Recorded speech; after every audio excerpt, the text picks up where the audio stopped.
এই মাংস কত করে কেজি গো? 700 টাকা। তোর পেটে সহ্য হবে না। ওইদিকে টাকা 10 টাকা সব পচা পুচি বিক্রি করছে।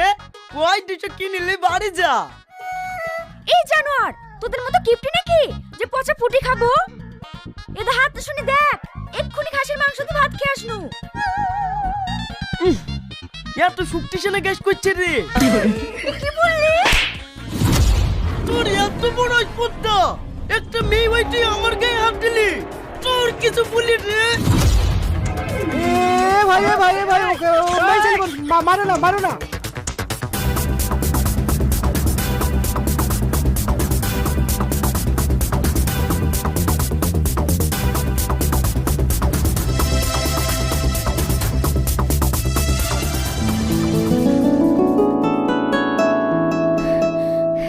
মাংসের দোকানে